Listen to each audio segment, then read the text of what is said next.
Assalamualaikum warahmatullahi wabarakatuh. Bismillahirrahmanirrahim. Alhamdulillahirabbil alamin. Wassalatu wassalamu ala asrofil anbiya'i wal mursalin wa ala alihi wa sahbihi ajma'in. Allahumma arinal haqqa haqqan warzuqna ittiba'ah wa arinal batila batilan warzuqna ijtinabah. Allahumma afina fi badanina, Allahumma afina fi sam'ina, Allahumma afina fi basarina, la ilaha illa anta subhanaka. Bapak Ibu, materi kita lanjutkan surat Al-A'raf ayat 44. Tapi sebelumnya sebagai muzakarah pengingat, karena ini kita di bulan Desember hampir habis ya, memasuki tahun baru. Apa yang harus kita pahami? Satu, memahami umur kita dan memahami jatah hidup kita. Allah berfirman di surat 30 ayat 54, A'udzu billahi minasyaitonir rajim. Bismillahirrahmanirrahim. Allahul ladzi khalaqakum min dha'fin summa ja'ala min ba'di dha'fin quwwah summa ja'ala min ba'di dha'fin quwwatan summa ja'ala min ba'di quwwatin dha'fan wa shaybah yakhluqu ma yasha' wa huwal alimul qadir. Allahul ladzi khalaqakum, Allah yang telah menciptakan kalian min dha'fin, asalnya lemah, janin lemah, bayi lemah, summa ja'ala min ba'di dha'fin quwwah, kemudian dia Allah menjadikan dari sesudah lemah itu menjadi kuat. Jadi asalnya lemah, grafiknya naik tambah kuat. Summa ja'ala min ba'di quwwatin dha'fan wa shaybah, kemudian dia menjadikan sesudah kuat lemah kembali, wa shaybah, dan berubah. Surat 30 ayat 50. Ini harus kita sadari ya Bapak Ibu. Kita ini asalnya lemah, fisik kita lemah, bayi, terus tambah kuat. Nanti kalau sudah puncaknya kuat pasti lemah kembali. Puncaknya kuat diterangkan di surat 46 ayat 15. Hatta idza balagha asuddahu wa balagha arba'ina sanah. Sehingga apabila telah dewasa, ini puncak kekuatan. Berapa itu usia puncak kekuatan? Wa balagha arba'ina sanah, yaitu usia 40 tahun. Jadi 40 tahun itu puncaknya, sesudah 40 tahun tambah turun. Melemah terus melemah. Nah, di surat Yasin, di surat 36 ayat 68, wa man nu'ammirhu nunakkisu fil khalqi, dan barang siapa yang kami panjangkan umurnya maka kami akan kembalikan proses penciptaannya dari kuat menuju lemah. Jadi kalau bayi asalnya di tempat tidur berbaring satu saat, kalau sudah tua sekali ya berbaring. Kalau dari bayi mulai bisa jalan itu merangkak dulu, jalannya pelan-pelan, nanti satu saat kita juga akan pelan-pelan jalan. Terus kursi roda, seperti itu kembali. Tambah tua maka ada pikun. Di Al-Quran sebutkan tiflan, anak-anak, asudah itu dewasa. Terus napa suyukha tua, di atas suyuk ardalil umur usia pikun. Nah, diingatkan di dalam hadis, jiwa itu tidak bisa tua, jiwa itu senantiasa muda, muda terus sahabat jiwanya. Hadis diriwayatkan oleh Muslim, yahramu ibnu Adam, anak Adam itu tua, pasti akan menjadi tua. Watasibu minhu, namun jiwanya tetap muda, tidak bisa tua jiwanya, Pak. Dalam dua hal, apa itu? Al-hirsu alal mali, sangat cinta kepada harta, itu enggak ada tuanya. Yang kedua, al-hirsu alal umuri, jadi sangat menginginkan umur panjang. Jadi pengennya umurnya terus, padahal di dalam hadis umur umat Islam itu idealnya 60 sampai 70 tahun. A'maru ummati ma baina sittin ila sab'in. Umur umatku berkisar 60 sampai 70 tahun. Ya meskipun 60 tahun, meskipun 65 tahun, jiwanya saya tetap muda saja. Jadi kalau ditawari bisnis ya saya menggebu-gebu, Pak. Nggak ada tuanya. Kalau berbicara umur seakan-akan saya panjang aja umurnya. Di hadis Bukhari, la yazalu qalbul kabir saban, hati orang tua itu al-kabir tetap berjiwa muda dalam dua perkara, hubbud dunya wa tulul amal. Nah, untuk itulah, jadi kalau kita ini sudah usia berapa, senja atau masih pagi kan itu. Kalau senja harus punya prioritas, karena hidup kita dibatasi dengan ajal. Jadi ajal idealnya 60 sampai 70. Di surat 3 145. Ini hadisnya nggih. Hadis Tirmidzi, a'maru ummati ma baina sittin ila sab'in. Umur umatku berkisar antara 60 sampai 70 tahun. Wa aqalluhum man yajuzu zalika, dan sedikit di antara mereka yang melebihi 70 tahun itu. Ya Bapak lihat saja di desa itu, satu desa yang usia 80 tahun itu ya bisa dihitung dengan jari. Oke, kan sedikit ya Pak, 80 tahun. Nah pesan Nabi ini katanya dengan usia senja ya Bapak Ibu. Kunna fi majlisin, kami pernah dalam satu duduk-duduk ya, bermajelis. Faja'an Nabi, lalu Nabi SAW datang. Wa ala ra'si asaru ma'in, di atas kepalanya ada bekas air. Faqala lahu ba'duna, sebagian kami berkata kepada beliau, kepada Nabi, naro kal yaumati ban nafsi, ya Rasulullah, saya melihat engkau sekarang kelihatan bahagia sekali. Faqala, dijawab oleh Nabi, ajal, alhamdulillah, benar, alhamdulillah saya bahagia. Summa afadhal qaumu fi dzikril ghina, kemudian orang sibuk menceritakan tentang hartanya, tentang bisnisnya. Ini pesan Nabi Bapak Ibu. La ba'sa bil ghina liman ittaqa, tidak apa-apa kamu bekerja mencari harta asalkan bertakwa, asalkan diantarkan pada kesolehan. Sampai tua pun tidak apa-apa. Ya. Tapi kemudian Rasulullah memberikan pertimbangan, wasihhatu liman ittaqa khairun minal ghina. Kesehatan itu bagi orang bertakwa lebih baik daripada kekayaan. Bapak Ibu, 40 tahun ke atas, lebih-lebih 60 ke atas itu, mau tidak mau fisik kita pasti lemah.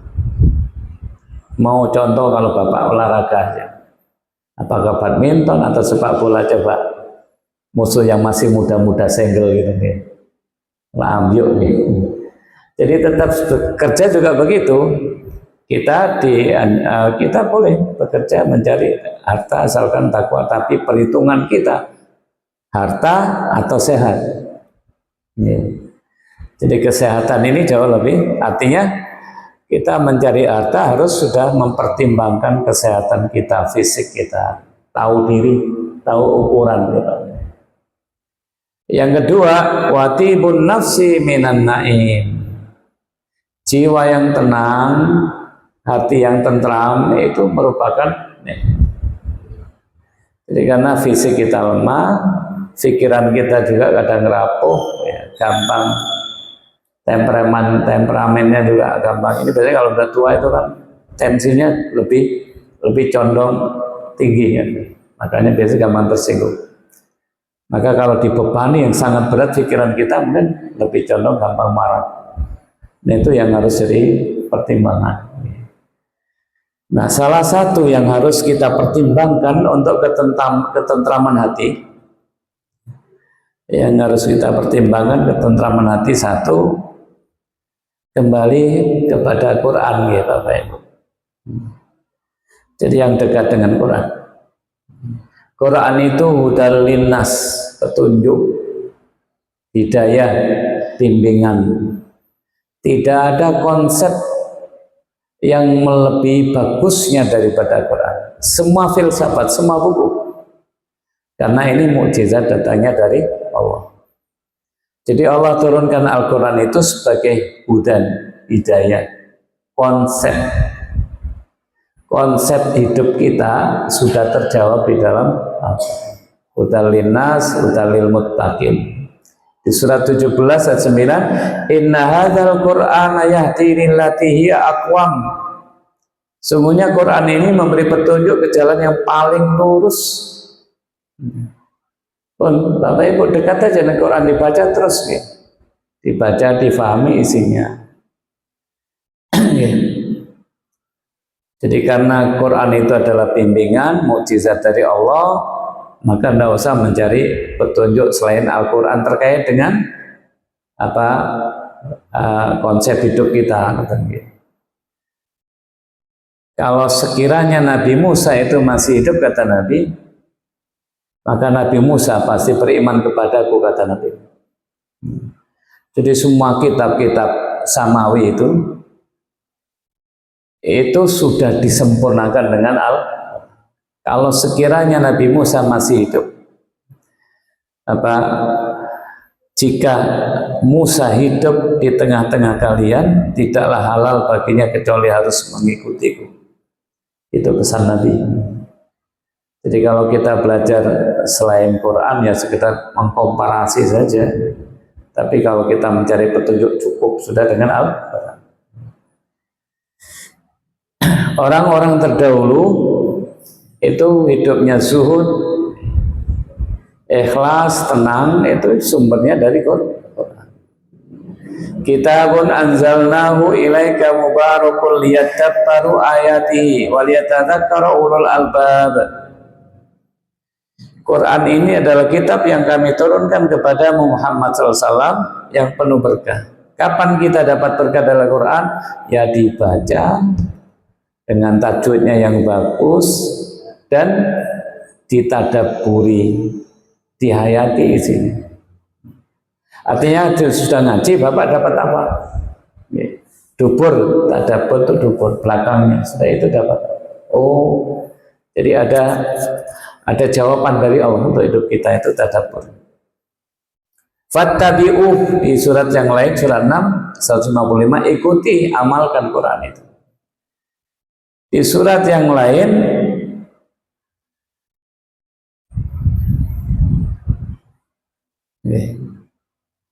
ma anzalna 'alaikal Qur'ana litasqa.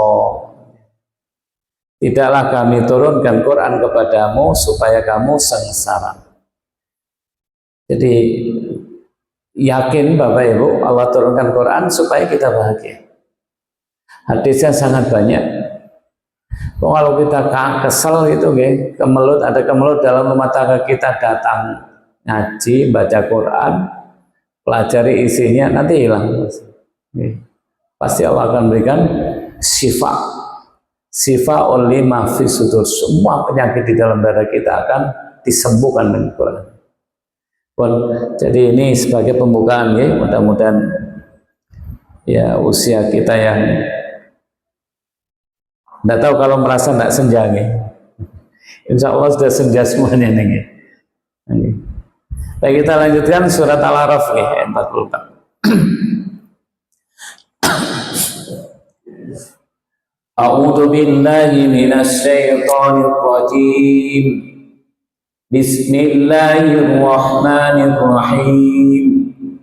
ونادى أصحاب الجنة أصحاب النار أن قد وجدنا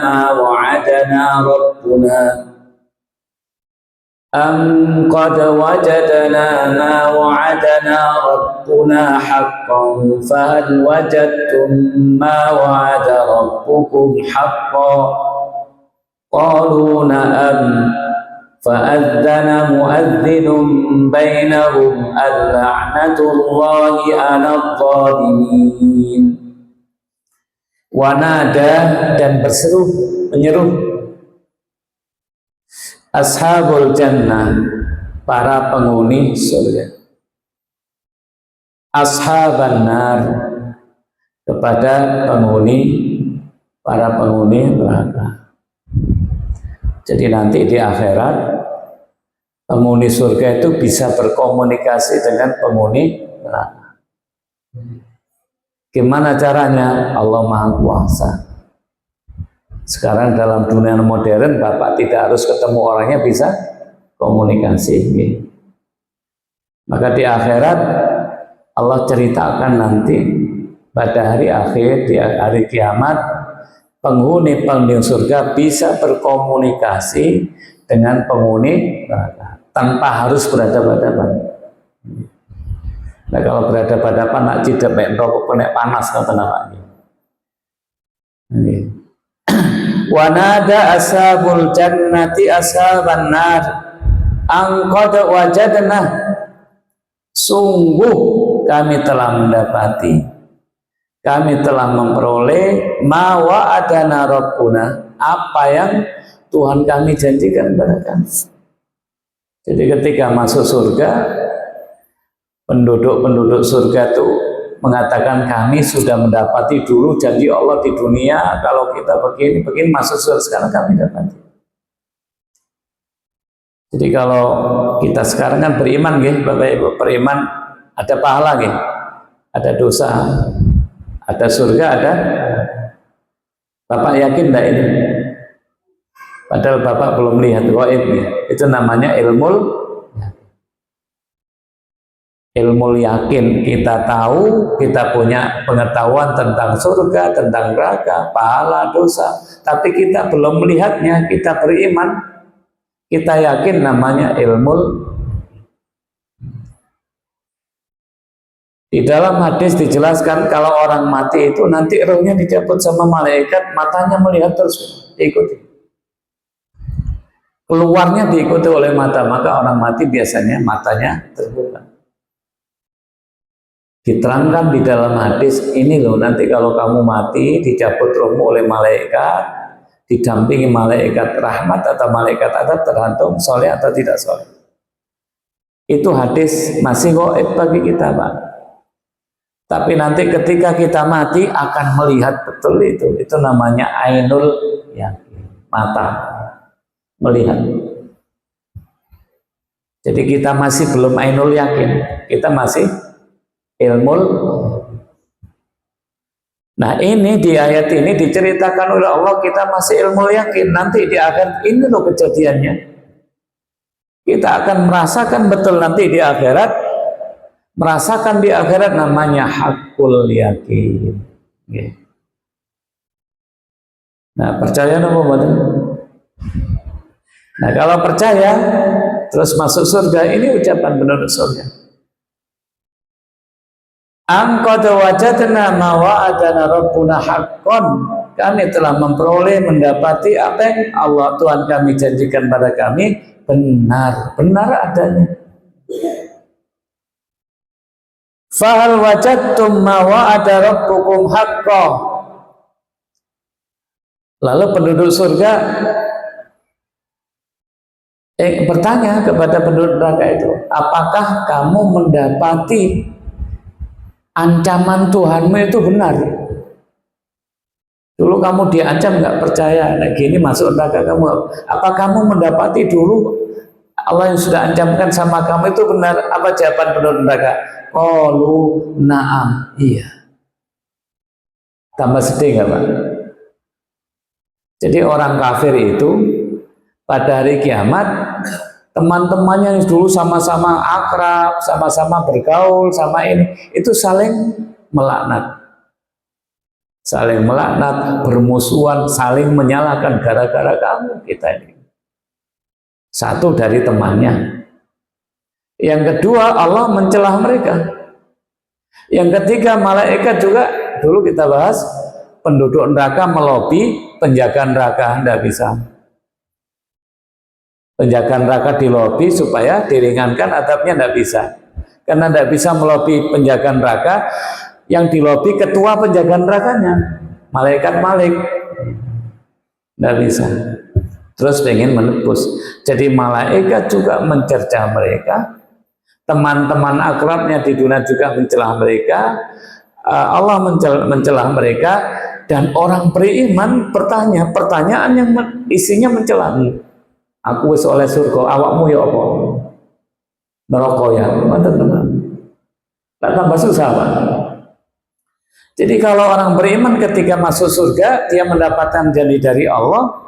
Kalau orang kafir yang dulunya asalnya tidak percaya, terus masuk neraka, melihat orang beriman masuk surga, bertambah-tambah juga sakitnya. Fa'adzana mu'adzinun, lalu maka malaikat diumumkan, sudah diumumkan sama malaikat, al-laknatullahi ala zalimin. Laknat Allah diberikan atas orang-orang yang dolim. Kenapa? Maksudnya laknat itu terjauh. Orang-orang yang dolim akan terjauh dari rahmat Allah. Orang-orang yang dolim tidak akan berjumpa dengan melihat wajah Allah. Orang-orang yang dolim tidak akan bisa mendapat ridho Allah.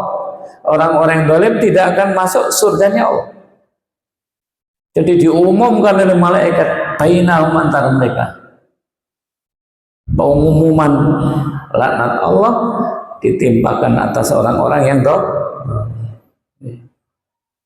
Bapak Ibu, kita ulas sedikit nih. Napa janji kalau kita berbicara tentang Asmaul Husna, Allah Ar-Rahman, Allah Maha Pengasih, Allah Ar-Rahim, Ar-Rahim, Allah Maha Penyayang. Dalam hidup kita nampak ya, nampak jelas ya Pak. Seorang ibu nyayangi anak itu karena dapat limpahan dari sifatnya Allah Ar-Rahman Ar-Rahim. Hewan itu juga menyayangi itu. Kalau kita memahami sifat Allah Al-Qadir, yang maha kuasa, yang maha besar, nampak jelas dalam hidup kita.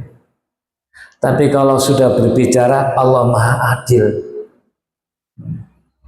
Allah maha adil, keadilan Allah di dunia ini nampak sempurna atau benar?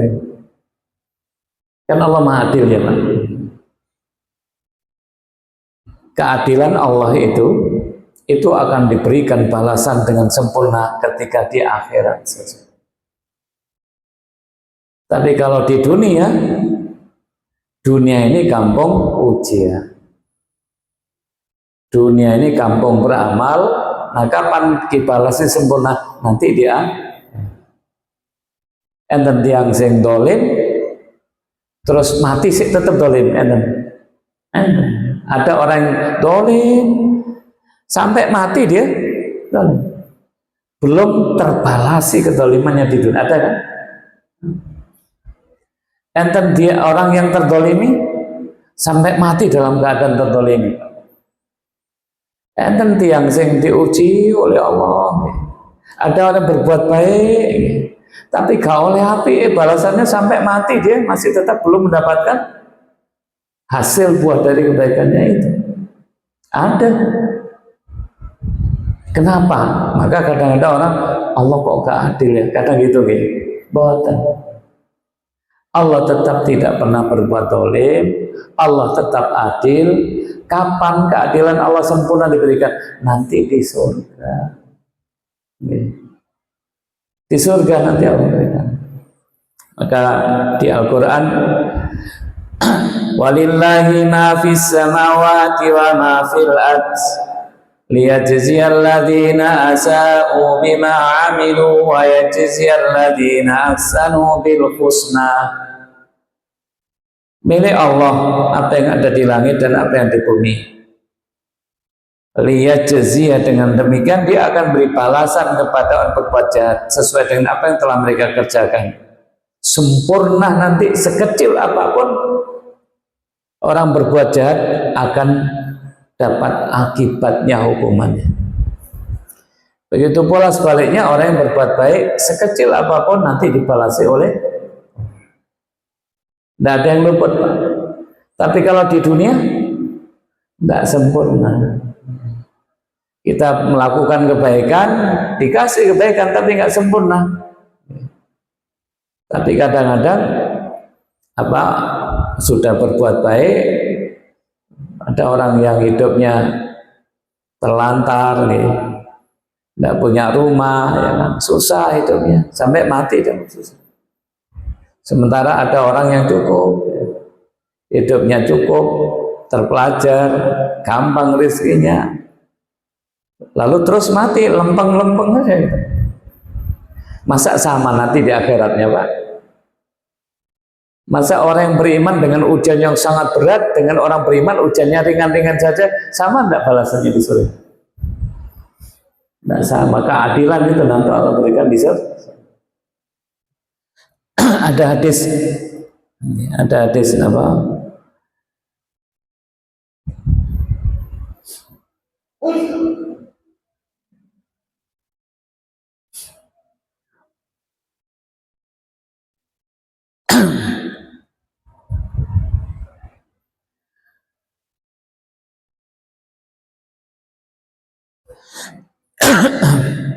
Bila seorang hamba memperoleh kedudukan tinggi di sisi Allah dan ia tidak bisa meraihnya dengan amalannya.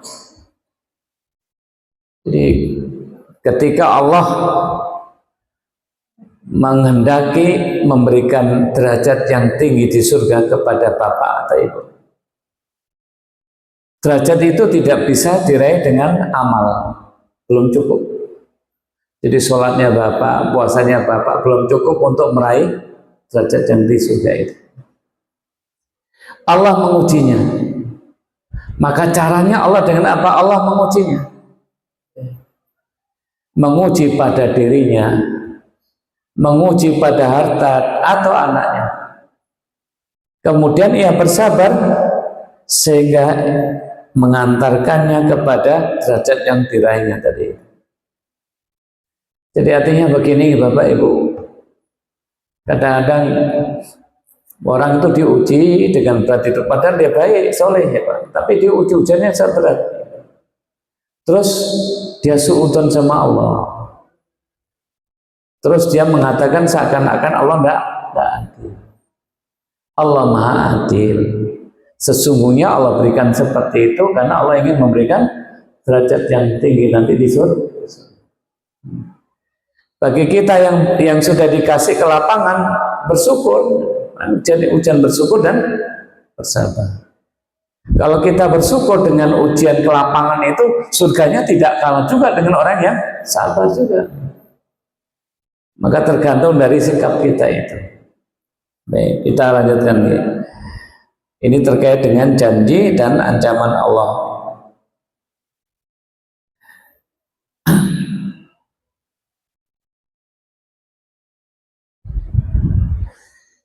Wa nada ashabul jannati ashaban nar an qad wajadna ma wa'adana Rabbuna haqqan. Penduduk surga, penghuni-penghuni surga menyeru penghuni neraka, kami telah memperoleh apa yang Allah janjikan pada kami itu benar. Apakah kamu mendapati ancaman Allah itu juga benar? Mereka menjawab, iya. Kondisi apa? Ya kalau ini kan kalau kita merasakan dahsyat sekali, Pak. Jadi situasi yang sangat dahsyat sekali. Ini juga nanti akan dialami oleh orang-orang munafik.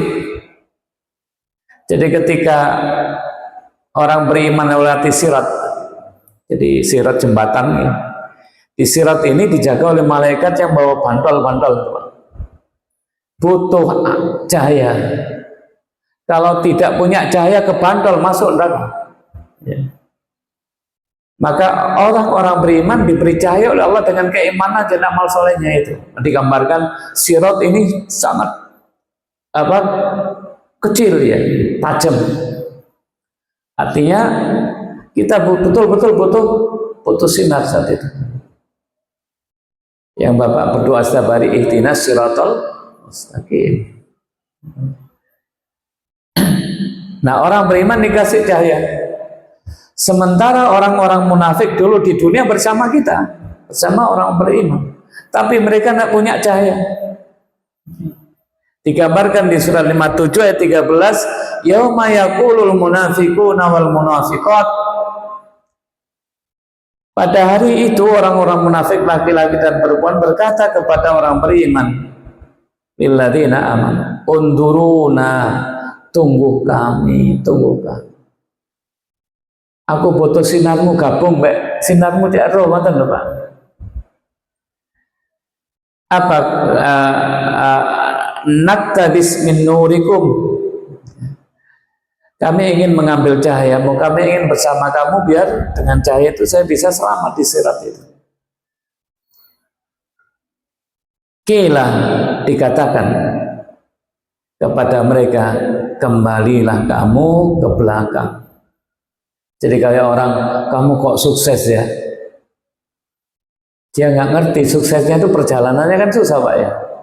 Telok dianku kan. Jadi orang-orang munafik, ayo kembali kamu dulu di dunia kayak apa sih? Kita ke perang kamu semule kan orang munafik lagi tuh Pak. Diajak perang, begitu perang di tengah-tengah, ojo perang boleh gitu. Artinya mengingkari irji'u, kembalilah kamu. Wara'akum faltamisu nura, jadilah sendiri cahayamu untuk. Lalu di antara mereka dipasang dinding. Jadi antara orang beriman penghuni surga dan penghuni neraka ada komunikasi, tapi ada dindingnya. Ada dindingnya, Pak. Hijab, sur. Dinding antara surga dan neraka itu disebut a'raf. Di atasnya a'raf. Jadi kalau umpama ini surga, ini neraka, itu ada dindingnya. Di atas dinding ini ada ashabul a'raf. Ada penghuninya di atasnya ini, Pak. Siapa? Ini tidak berselisih pendapat. Yang di atas ini, di atas dinding a'raf ini, orang yang hidupnya di dunia antara baik dan buruknya sama. Jadi dia bisa melihat surga, bisa melihat neraka. Nanti yang sing podo ngoten nggih. Kan kalau di Al-Qur'an fa'amma man saqulat mawazinu fa huwa fi isatir radiyah wa amma man khaffat mawazinu fa ummuhu amin. Barang siapa yang timbangan kebaikan lebih berat daripada keburukannya, maka tempatnya surga. Barang siapa yang timbangan keburukan lebih berat daripada kebaikan lebih ringan daripada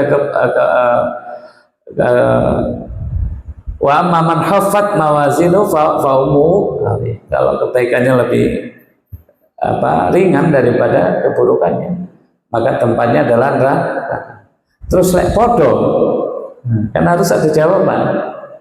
Lek baik dan buruknya sama timbangnya itu nih, tinggalnya di atas dinding tadi itu. namanya Ashabul A'raf, surat yang disebut surat Al-A'raf.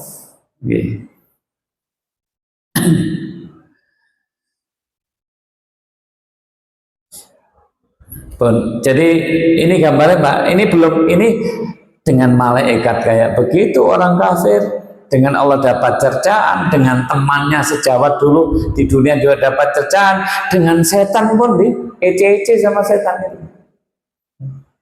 Jadi kan nanti dipertemukan antara orang beriman dan setan, antara orang kafir dan setan yang membisik-bisikkan.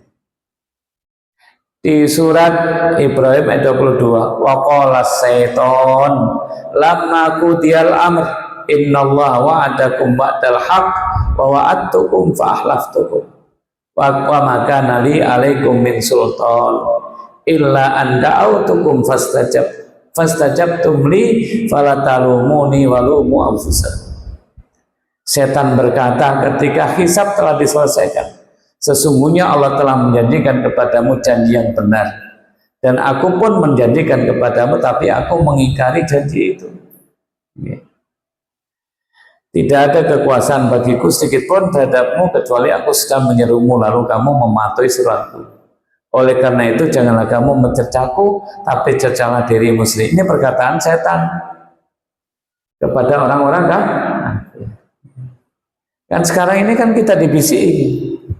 Mau sholat, krimis, gak usah ke masjid aja. Mau sodako lah, apa sodako wis, ono sing sodako macam gini. Korin itu loh Pak, korin. Itu nanti di akhirat ngomongnya ya begini, ya apa. Jadi demikianlah Bapak Ibu, orang beriman bertambah-tambah nikmatnya, dapat surga, janji Allah dia dapati, dia yakin. Bertambah-tambah melihat ancaman Allah, betul dia melihatnya, ditimpakan pada orang kafir, sementara orang kafir dapat siksa bertambah-tambah kesengsaraan. Digambarkan di Al-Quran, wa idza marru bihim yataghamazun. Orang-orang kafir itu kalau di dunia ketika mereka melewati, melintas depan orang beriman, apa? Mereka saling mengedip-ngedipkan matanya. Jadi kalau ada orang yang lurus terus orang sesat itu melihat orang yang lurus apa? Mengedip-ngedip, dikedip-kedipkan matanya, mengece-ngece. Nanti pada hari kiamat, fal yaumal ladzina amanu minal kuffari yadhakun. Pada hari ini hari kiamat orang-orang beriman yang mentertawakan orang-orang kafir. Terus nggak usah heran kalau kita lurus kemudian terus tidak disukai orang. Yang tidak suka itu bukan orang yang nggak lurus, yang tidak suka adalah orang yang tidak lurus karena terganggu mereka. Bapak lurus mencari rezeki yang halal, di komunitas orang banyak yang korupsi, kok dimusuhi. Ayo Bapak tinggal di kantor, terus korupsi itu jadi kebiasaan mereka. Bapak lurus, tidak mau korupsi, dimusuhi enggak? Nanti kalau Bapak lurus lah dikedip-kedipkan matanya dong. Sok lurus gitu. Nggak usah heran nanti pada hari kiamat orang-orang yang lurus akan mentertawakan mereka. Fa'adzana mu'adzinun bainahum ala'natullahi ala dzalimin. Siapa saja orang-orang yang mendapatkan laknat dari Allah, orang-orang zalim dan dapat laknat dari Allah tadi itu di ayat berikutnya, di ayat 45. Satu, alladzina yasudduna an sabilillah, yaitu orang-orang yang sudah sesat dan menyesatkan orang lain, menghalang-halangi orang di jalan Allah. Enten buatan orang yang menghalang-halangi orang di jalan Allah. Jadi ada sesat, ada menyesatkan. Allah mencabut ilmu agama itu tidak langsung dicabut Pak dari hambanya, tapi caranya apa? Ulamanya dimatikan. Ulama-ulama yang berkompeten, yang kompeten, punya ilmu yang dalam dimatikan, terus penggantinya belum ada. Karena penggantinya belum ada, nanti pemimpin-pemimpin yang muncul, pemimpin yang kurang ilmu. Ketika mereka berfatwa, memberikan fatwa hukum, apa yang terjadi? Dollu wa adollu. Hadis Bukhari. Akan datang satu masa, pemimpin yang jadi pemimpin agama itu orang yang tidak punya ilmu. Akhirnya mereka sesat, wa adollu, menyesat. Jadi kalau sesat miras sendiri ya ditanggung sendiri, tapi kalau aja-aja, kalau korupsi itu sendiri ya ditanggung sendiri, tapi kalau oleh aja-aja punya pendukungnya juga. Kalau dusta bohong itu sendiri ditanggung sendiri, tapi kalau punya pendukung, itu yang sudah kita baca di ayat sebelumnya. Yang kedua, waya bahuna iwajah, menginginkan jalan itu menjadi bengkok, diserang supaya orang-orang yang lurus agamanya bengkok, imannya bengkok, ibadahnya bengkok, diserang itu supaya ragu-ragu, dikasih maksiat-maksiat supaya bengkok. Wa hum bil akhirati kafirun. Yang ketiga, kafir, tidak percaya dengan akhirat. Mereka inilah yang dapat pengumuman dari malaikat, fa'adzana mu'adzinun bainahum, diumumkan, kata malaikat, diumumkan laknat Allah berlaku pada orang-orang yang zalim. Tiga tadi itu. Nauzubillah min dzalik. Wa bainahuma hijabun, dan di antara keduanya, di antara penghuni surga dan neraka ada batas pemisah, hijab. Wa alal a'raf, di atas a'raf, di atas apa? Dinding yang membatasi surga dan neraka itu ada rijal, ada orang laki-laki. Ya'rifuna kullam bisimahum, mereka mengetahui masing-masing dengan tanda-tandanya. Jadi penghuni surga itu ada tandanya, penghuni neraka juga ada tanda-tanda. Kita perluas sedikit nih. Masih ada waktu nih.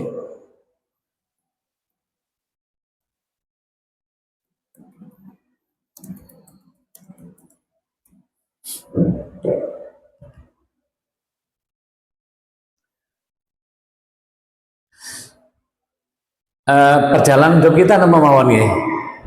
Perjalanan hidup kita di rahim nggih 9 bulan. Terus saya itu tempuh di dunia sampai mati. Sesudah itu di mana? Di alam barzah. Sampai kapan? Sampai kiamat. Ketika kiamat terjadi, bangun. Bangun dari kuburan. Bangun dari kuburan kemana kita? Ke padang mahsyar. Di padang mahsyar diapakan? Dihisab. Dihisab itu nama mawon. Ada iktisos, ya, ada di supaya kedoliman sudah habis semuanya, lalu ditimbang. Sirat, masuk surga atau masuk. Nah, kalau kita berbicara hisab, kita baca surat 35 ayat 32, orang beriman itu ada 3 macam. Syaratnya beriman mentauhidkan Allah. Jadi orang beriman mentauhidkan Allah terbagi menjadi 3. Satu, dzalimun li nafsi. Siapa mendolimi diri sendiri ini? Dia melakukan yang wajib, tapi yang haram juga dilakukan. Ya sholat, ya miras, ya sholat, ya zina, yang fardu dilakukan, yang haram juga dilakukan, itu dolim. Tapi dia beriman, mentauhidkan Allah. Yang kedua, muktasid, pertengahan. Pertengahan ini orang-orang mukmin yang melakukan kewajibannya pas-pasan, ya sunnah, kurang sunnahnya, tapi dia sudah bisa meninggalkan yang diharamkan. Yang ketiga, sabiqun bil khairat, yang lebih dahulu melakukan kebaikan, melakukan kewajiban-kewajiban, plus dia berusaha melakukan yang sunnah-sunnah, dan dia bisa menjauhi yang diharamkan oleh Allah, dan yang dimakruhkan dia bisa melihat. Mereka inilah sabiqun khairat, masuk surga semuanya tiga-tiganya itu Bapak, jannatu adnin. Tapi mana yang masuk surga tanpa dihisab?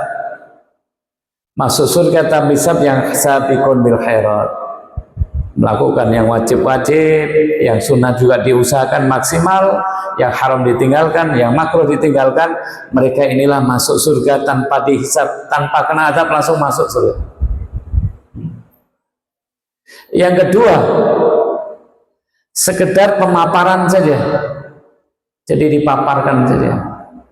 Di Al-Quran surat Al-Insyiqaq, hisaban yasiroh, hisaban yasiroh. Hisaban yasiroh ini digambarkan bagaimana kamu mendengar Rasulullah berkata tentang an-najwa, pembicaraan rahasia antara Allah dan hambanya hari kiamat. Maka dia berkata, aku mendengar Rasulullah bersabda, sesungguhnya Allah ketika orang beriman didekatkan lalu bagian sisi badannya diletakkan kemudian ditutup, Allah berfirman, apakah kamu mengenal dosamu yang begini? Apakah kamu mengenal dosamu yang begini? Jadi tangannya dibuka, ini ditutup, iki biyen dosamu kamu saya kenal tak? Ayo Bapak Ibu, selama hidup kita, tangan kita untuk apa saja masih ingat tak? Mulai balik sampai saat ini, lisan kita untuk apa mawon nanti dibuka oleh Allah antara Allah dan hambanya. Ya ini nggak tahu, sesudah mengakui iya Tuhanku, dia takut kalau tidak selamat. Tapi Allah berfirman, aku telah merahasiakannya bagimu di dunia dan aku mengampuni buatmu hari ini. Orang yang kayak begini itu dihisap dengan cepat antara dia dan Allah, yang lain tidak tahu, diampuni sama Allah, langsung seret masuk surga. Itu namanya arad, hisab dengan pemaparan saja, dipaparkan sebentar saja Pak. Tapi ada yang ketiga, hisab dengan teliti, diaudit. Kenapa diaudit? Manukisa udzibah, manukisa udzibah. Jadi dihadapkan di banyak orang, lalu diaudit kesalahan-kesalahannya, kebaikannya apa, kesalahannya apa, ya. Detail Pak. Kelompok yang inilah dimungkinkan tadi, yang di A'raf tadi itu, atau yang mampir neraka dulu, tertunda. Jadi masuk surganya tertunda. Tapi beriman dia mentauhidkan Allah. Ini namanya hisab nukisah, hisab yang yang diaudit detail itu Pak. Baik ini salah belum selesai, baik ini salah melakukan kedoliman gitu ya, lama. Maka bisa jadi orang yang kayak begini ada di A'raf tadi itu, bisa melihat surga, bisa melihat tertunda. Kan dia lewat di sirat itu kena tercapik-capik karena dosanya itu, maka dia tertunda untuk masuk surga. Tapi satu saat masuk surga. Ini digambarkan di dalam surat Al-A'raf itu. Tapi ada orang beriman yang mampir dulu dalam neraka, mampir, tapi satu saat dimasukkan ke dalam surga. Itu berlaku bagi orang yang mempertahankan kalimat tauhid. Tapi kalau sudah mati dalam keadaan syirik, tidak ada harapan, tidak aman sama sekali.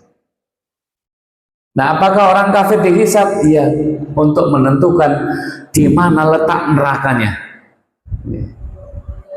Jadi kalau orang beriman itulah hisabnya. Jadi ini yang tadi disebutkan di Ashabul A'raf, mudah-mudahan kita masuk target yang paling tinggi ya Pak. Jadi naluri, orang itu pengen yang baik atau yang terbaik? Pengen yang buruk atau yang baik atau yang terbaik? Kan pengen terbaik ya Pak. Bapak kalau beli buah, masa beli buah yang busuk? Nah target kita surga, pinggiran surga, mampir neraka dulu atau surga yang paling tinggi? Ya kalau bisa bighairi hisab. Tapi untuk sampai di sana harus diukur, aku pantas nggak masuk bighairi hisab gitu. Amal kita nih kalau Bapak Ibu Pengennya targetnya wae hisab tapi amalnya ya tidak nutut kan gitu. Jadi itulah yang harus kita lakukan. Jadi gambaran-gambaran kita harus yakin karena kita punya akal, kita punya bisa berpikir. Wong sekarang saja di sana loh di Malang ada banjir, Bapak tidak melihat, Bapak percaya kok. Karena Bapak punya akal. Beda dengan hewan ditulis dilarang masuk, ada bencana, Bapak tulis, hewan tetap masuk apa enggak? Nah kalau kita ditulis dilarang masuk ada bencana, masih tetap masuk apa enggak? Kan enggak, kan punya akal. Kalau sudah Allah ingatkan nanti di depan kamu ada neraka kalau kamu begini. Bapak tidak percaya berarti Bapak memposisikan diri kita lebih rendah daripada hewan. Kal an'am jaluk delok dhisik. Nek pengen delok dhisik ndak sekarang, bukan iman namanya, Pak. Sampai nunggu mawon nanti nek wis mati lak delok apa ngenteni ngoten? Ndak. Jadi kita beriman ini cukup dengan ayat-ayat Allah, cukup dengan apa disampaikan Rasulullah, yakini seakan Bapak melihat Allah, melihat janjinya, itu namanya ihsan. Kita ngaji ini dilihat oleh Allah, bukan sekedar dilihat tapi diamati betul hatinya ya apa wong iki. Hati kita kayak apa, kita mengucapkan apa, tangan kita bergerak kayak apa, itu namanya muraqabah, itu namanya ihsan. Seakan surga, sekarang kita ngaji seakan surga ada di pelupuk mata kita, itu namanya ihsan. Tapi kalau sudah sampai begitu, hidup ini tenang. Tenang ya, kadang-kadang terhijab masalah-masalah bumi, masalah makan, masalah itu syahwat, itu masalah bumi. Mudah-mudahan kehadiran kita diberkahi Allah, mudah-mudahan Allah berikan kesehatan kepada kita, putra-putri kita. Mudah-mudahan Allah mudahkan rezeki kita, putra-putri kita, mudah-mudahan Allah berikan berkah katanya. Kita tutup dengan doa kafaratul majelis. Bila taufiq wal hidayah. Assalamualaikum warahmatullahi wabarakatuh.